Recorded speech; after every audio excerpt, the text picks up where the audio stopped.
Bonjour à tous et bonjour à toutes et bienvenue dans ma cuisine. Alors, vous avez pu acquérir il y a une quinzaine de jours un super produit qui est le Micro-Cook de litre 25. Certains d'entre vous m'ont posé justement des questions à propos de ce produit puisque je disais qu'on peut y faire des soupes directement en utilisant à la fin un mixeur thermoplongeant pour la mixer. Donc, vous devinez la recette? Ça va être une soupe. Alors, donc, je vous rappelle les caractéristiques. Hein. C'est un produit qui supporte une variation de température de -25 au micro-ondes, puisqu'il ne va que dans le micro-ondes pour la cuisson. Ce qui fait que vous pouvez préparer quelque chose, le congeler, le sortir et le mettre dans votre micro-ondes lorsque vous revenez de vacances pour avoir un repas de prêt. De larges poignées qui restent froides lorsque ça chauffe, lorsque ça cuit pour le récupérer. On n'a pas besoin de toucher justement le corps du Micro-Cook. Et si jamais vous préférez prendre par le corps, bien sûr, vous allez prendre les maniques. Vous ne prenez pas à pleine main parce que cette partie-là sera chaude, bien sûr. Donc, on va partir pour une recette. Donc, j'ai tout anticipé. Vous savez que je le fais toujours. Donc, ça va être un velouté de carottes au Saint-Moré, donc ou un petit fromage à tartiner comme vous préférez. Donc bien sûr, j'ai épluché les carottes et je les ai tronçonnées, hein, je les ai coupées en tranches. Alors parce que bien sûr, je trouve que de toute façon, un épluchage de légumes, vous savez faire. Hein. Donc, vous voyez, regardez, j'en ai fait plusieurs tailles. Alors, si j'ai un conseil à vous donner, ou une astuce, pour que les carottes cuisent mieux, coupez toujours en biais. Vous voyez, regardez. C'est en biais. Voilà. C'est-à-dire que si vous avez la carotte qui est comme ça, j'aurais dû en garder une, vous coupez en biais.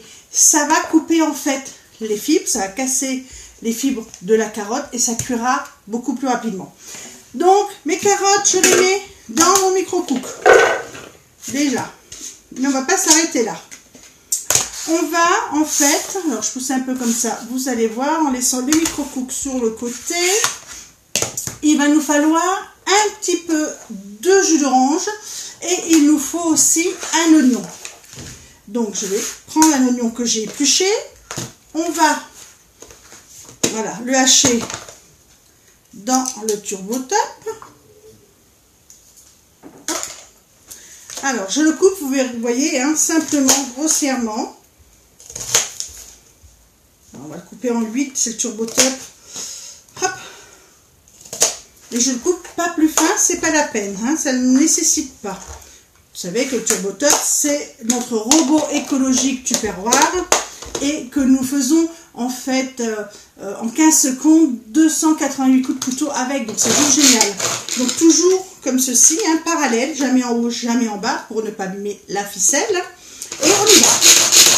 Vous voyez, plus je vais tirer sur la ficelle, plus ça va réduire, hop là, en poudre, mon aliment. Donc, vous voyez, c'est parfaitement haché.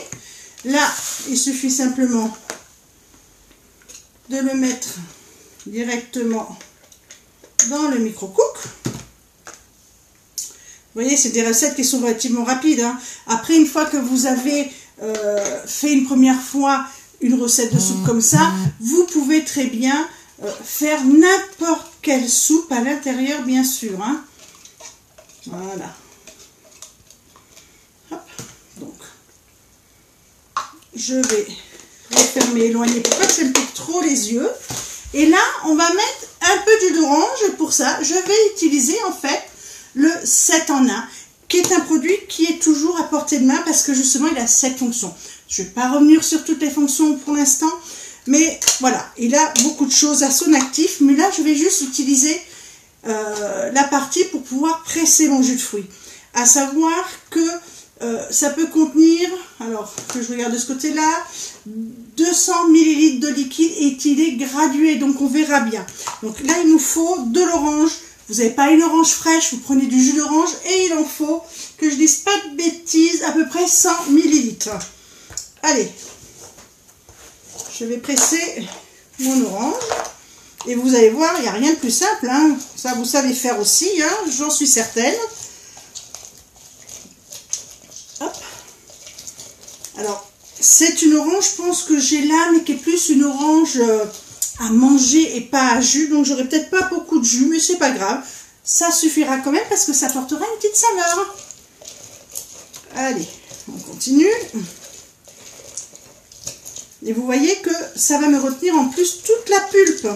Vous allez voir, je vais me rapprocher de vous. Voilà. Alors, la pulpe est restée à l'intérieur. Et là, j'ai mon jus. Et j'ai, alors si je prends un bon sens, ça serait mieux pour voir. Et vous savez quoi? J'ai, allez, 80 ml de jus, donc ça ira très bien. Alors, puisque c'est pour moi, je peux très bien justement ne pas gâcher, récupérer la pulpe. Et c'est ce que je vais faire. Donc je vais mettre la pulpe moi avec, puisque de toute façon tout sera mixé à la fin. Hein. On va saler, on va poivrer, tout en sachant que moi je préfère en fait rectifier de toute façon les assaisonnements à la fin. Alors, je ne vais pas trop en mettre. Un petit peu plus de poivre.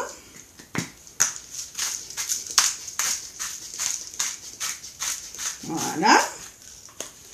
On va mettre simplement un demi-litre d'eau. Donc je prends bien sûr mes cuillères mesure hein, qui vont de 50 à 250 millilitres et qui sont nos outils indispensables justement pour faire les recettes. Donc je vais en mettre 2.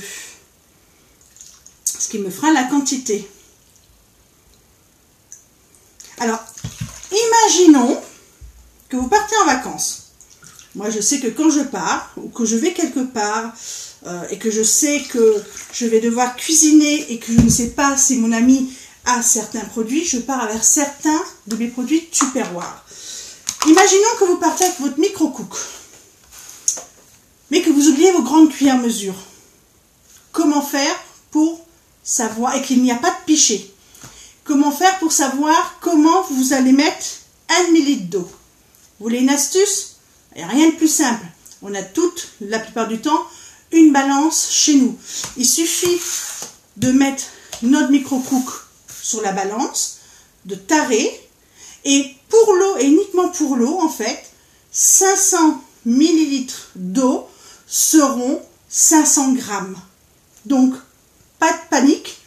On arrive toujours à s'adapter. Donc là, vous avez vu, j'ai mis justement des carottes, j'ai mis un oignon haché, j'ai mis du jus d'orange, j'ai salé, j'ai poivré, et là, la recette, elle est déjà, pour ainsi dire, finie.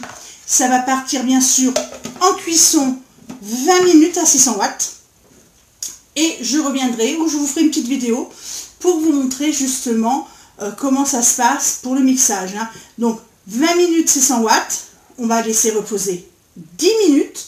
Ça va finaliser la cuisson justement des carottes. Et on se retrouve pour la suite de la recette. Alors, on se retrouve justement pour la finalisation de la recette. Donc, vous avez vu, j'ai utilisé mon micro-cook. La paroi là est chaude. Je peux bien sûr le prendre parfaitement par les poignées qui sont restées froides. Il y a eu 20 minutes de cuisson à 600 watts puisqu'on ne doit pas dépasser les 600 watts. J'ai laissé, donc il suffit d'ouvrir, vous voyez que c'est bien chaud. Raccourci. Hop. Alors, je ne vais pas trop m'approcher pour pas que ça déstabilise en fait la caméra, mais vous pouvez voir comme ça, voilà, que c'est cuit. Et on va mettre déjà le mixeur thermoplongeant. Alors en prenant bien soin, bien sûr, de le mettre totalement à l'intérieur.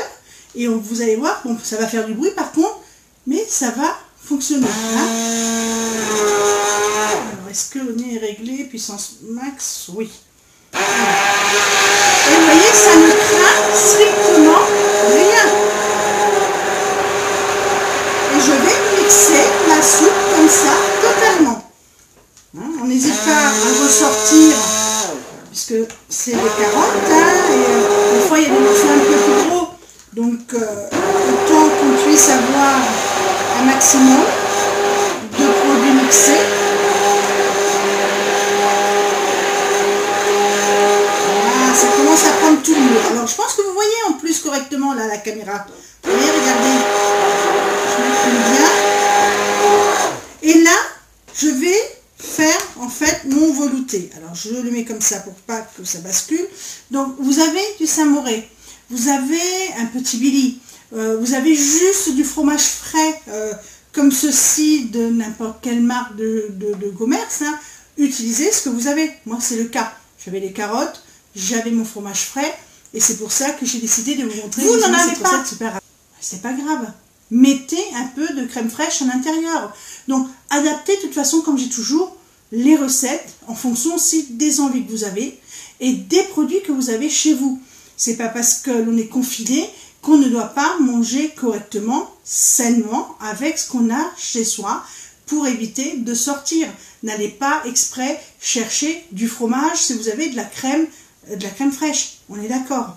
Alors je mets le fromage que j'ai, voilà, à l'intérieur. Et donc là j'ai mis mon fromage et je vais remixer en fait pour mélanger. Tout simplement. Bon. Et ça va me faire en fait une liaison aussi. Hein. Allez. Et vous voyez qu'elle change de couleur déjà. Voilà. Et c'est parfait.